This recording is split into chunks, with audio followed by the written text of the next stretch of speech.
E aí, amigos, sejam bem-vindos a mais uma Acorda Brasil, redes sociais passando aqui embaixo. Segue a gente aí, pessoal.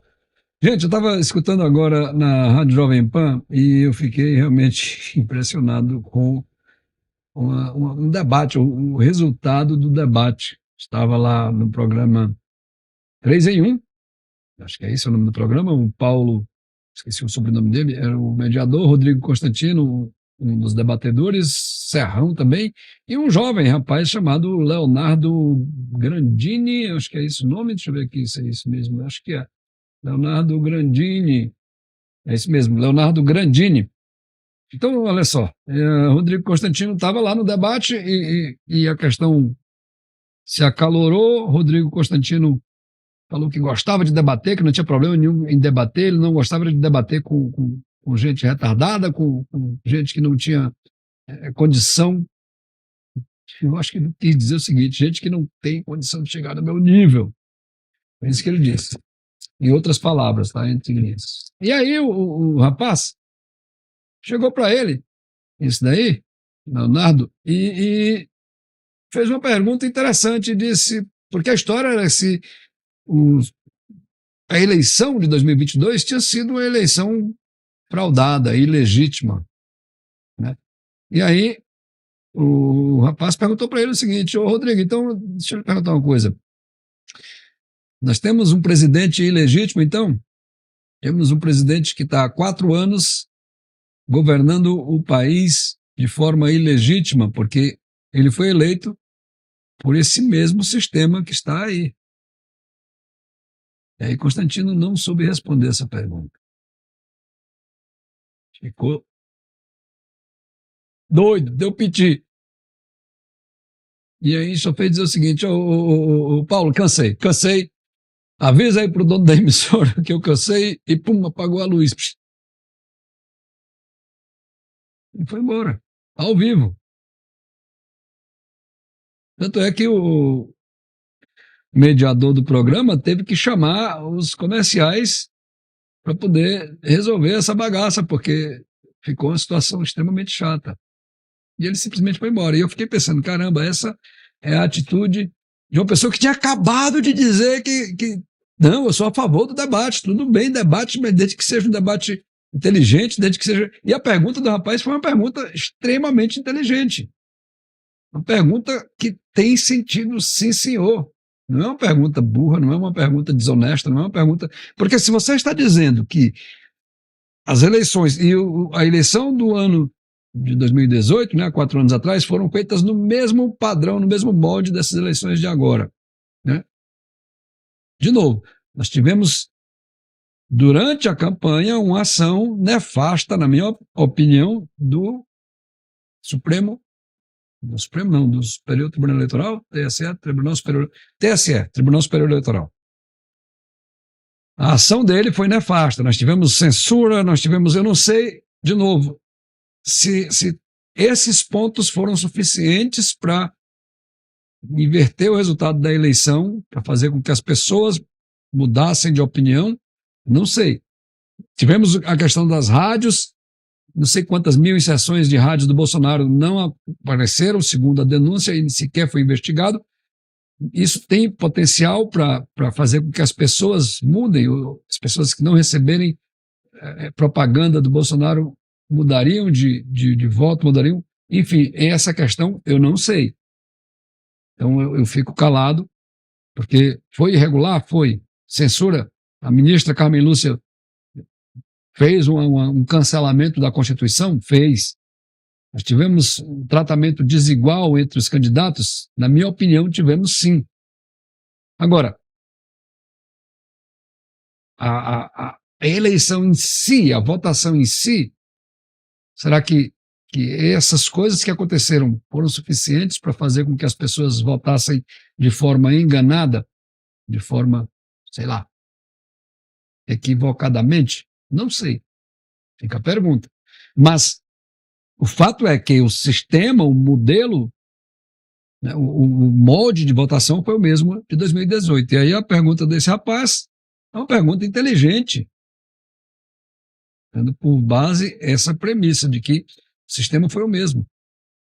E aí Constantino simplesmente deu um apagão. Agiu com grosseria, não só com o rapaz, mas com os ouvintes, com os espectadores da TV Jovem Pan, com os colegas que estavam lá no estúdio, com o Paulo. Isso aí, sabe, deixou o cara no vácuo. E Paulo se saiu muito bem. Vamos chamar o comercial aqui porque o negócio está feio. Então é um negócio lamentável, porque, não sei, me pareceu que o Rodrigo Constantino não sabe.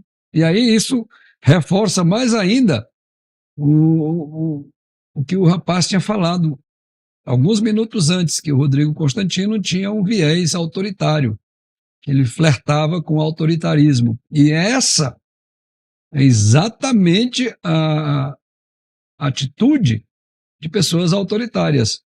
Eles não têm mais argumentos, eles não têm mais o que dizer, eles se viram que foram acuados no canto e não tem resposta, não tem nada na manga para usar naquela situação, simplesmente, não, vou encerrar a discussão aqui, eu decido encerrar o programa.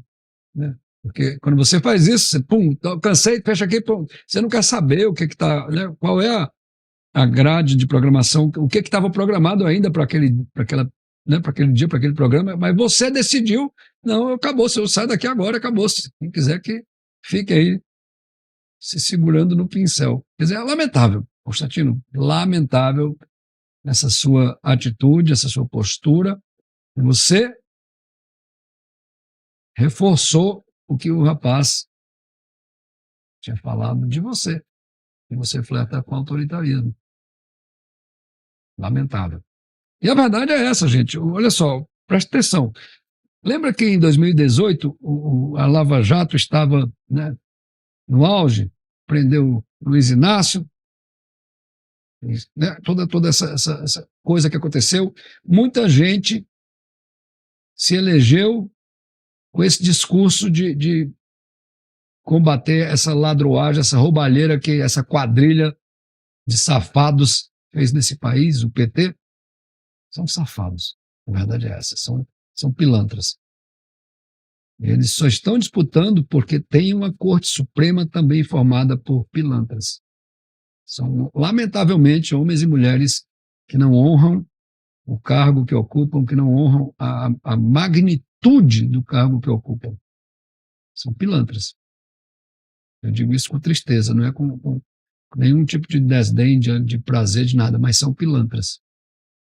Soltaram o cara da prisão, tornaram o cara inelegível, quer dizer, tudo isso que eu já tenho falado várias vezes nesse canal aqui, quer dizer, cancelaram a Constituição, pintaram e bordaram, e o AB não fala nada, o pessoal do Largo de São Francisco não fala nada, a Rede Globo de televisão não fala nada, quer dizer, é um absurdo um negócio desse, mas enfim. Lembra-se que na época da Lava Jato, quem se elegeu? Eu lembro de Joyce Hasselmann, lembra da Joyce? Foi a mulher, né, a deputada mais votada do Brasil, se não me engano, pelo estado de São Paulo, e ela se elegeu baseada na sua popularidade. Ela começou a fazer lives, porque ela foi demitida, se não me engano, era da Folha de São Paulo, que ela trabalhava, e porque entrou em choque com a Dilma, com essa quadrilha. Lembro que ela tinha um programa chamado Salto Agulha, parece um negócio assim, um quadro, uma coisa assim, chamada Salto Agulha. Ela começou a alfinetar o governo do PT, a Dilma, e aí ela perdeu o seu emprego e ela começou a fazer lives nas redes sociais e a popularidade dela cresceu e ela se elegeu. Então, se você está dizendo que o negócio é ilegítimo, você está dizendo que Joyce também se elegeu de forma ilegítima. Não só a Joyce, mas Daniel Silveira e todos os outros, né, que se elegeram naquela ocasião, batendo no PT, dizendo exatamente a mesma coisa que Bolsonaro dizia. Lamentável. O que aconteceu é que, depois da eleição, descobriu-se, ou divulgou-se, né, porque já se sabiam, as maracutaias do Flávio Bolsonaro, e aí as intrigas internas fizeram com que o partido que dava sustentação ao Jair Bolsonaro se esfarelasse. E Bolsonaro fez tudo que pôde para blindar o filho. Você lembra da CPI da Lava Toga? Faltava uma assinatura e Flávio Bolsonaro, além de não assinar, trabalhou para que os outros senadores retirassem suas assinaturas. Por quê?